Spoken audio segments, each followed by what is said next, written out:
am a drop of water,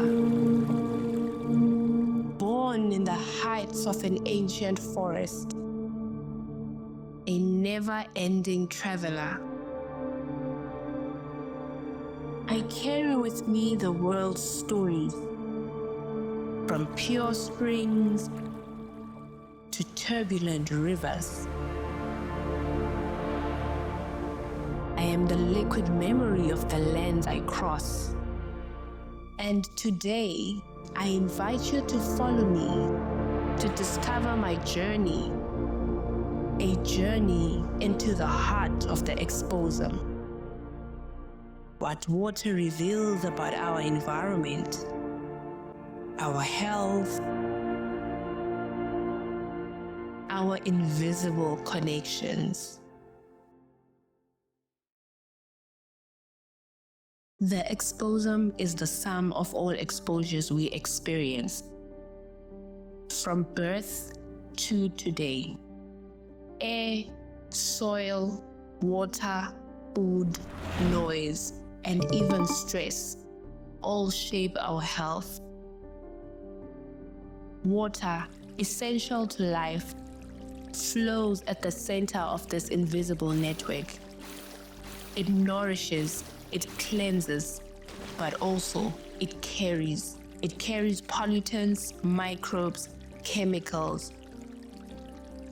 I reflect the world I travel through, its resilience, but also its wounds. Follow me through 4 regions where water tells both singular and the universal stories.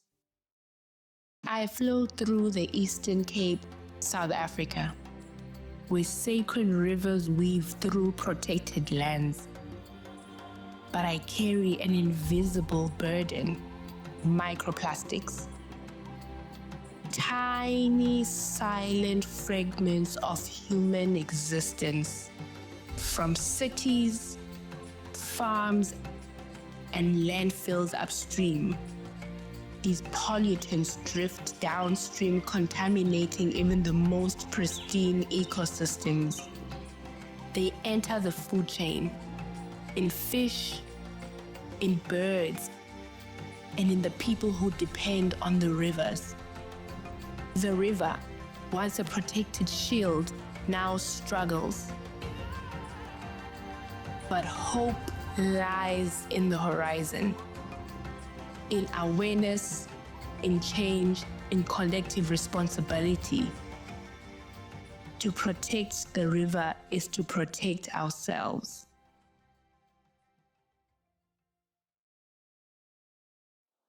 I dive into the streets of Karachi, Pakistan. Vast, vibrant, and overwhelmed. In the slums, I stagnate. I slip through the cracks. I carry risk. When the rain comes, I rise quickly, but so does danger. The sewage systems overflow, the garbage clogs canals, and I mix with wastewater, spreading bacteria, parasites, and disease. Unaware, children play in me, they laugh. But I bring skin infections, diarrhea, dengue.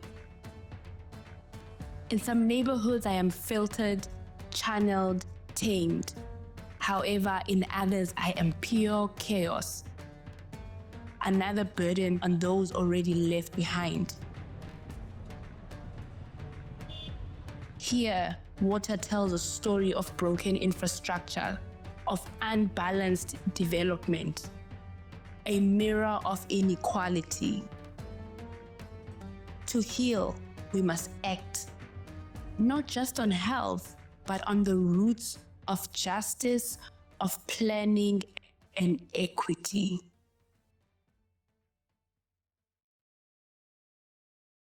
I reach Nunavik in Canada's far north, where water is plentiful, but not always accessible.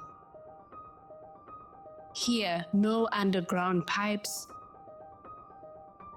I am properly treated, delivered by truck, stored in tanks, measured drop by drop. Families must ration me, especially in the winter storms. When I sit too long in those plastic containers, I can turn. My purity compromised. For many Inuit communities, boil water advisories are part of daily life.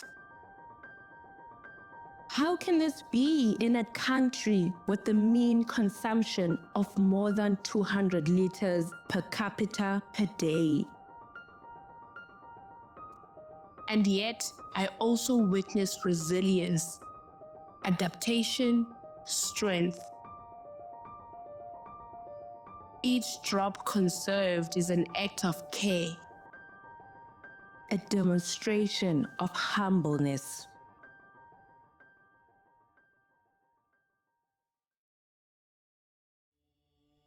I plunge into the Ecuadorian Amazon.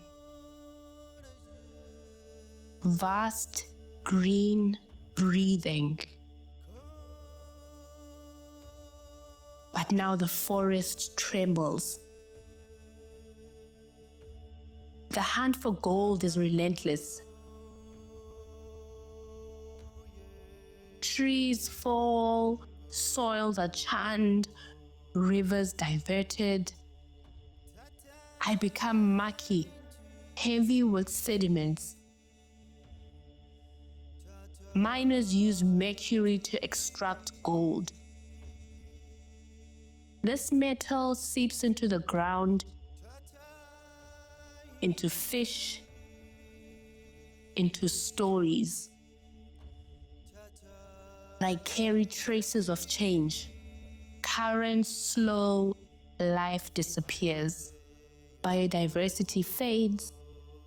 The river is no longer generous. For the Quechua and other indigenous peoples, I am not just a resource. I am sacred. I am identity, spirit, and sustenance. When I am disturbed, so is everything. The culture, the way of life, a fragile balance. To protect the river is to defend memory and the future.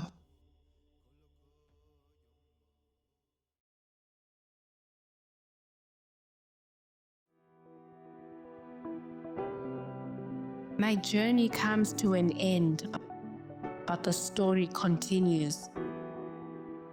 I am water. I connect continents, species, generations. I reveal our choices, our excesses, our silences. But with me, I also carry potential. Potential for healing, for justice, for change. The Expos'UM teaches us that health is not only biology. It is geography, it is politics, and it is definitely history. To protect me is to protect all forms of life. Together, researchers, citizens, communities, we can act. Listen to water, respect it, let it remain a source of life for all.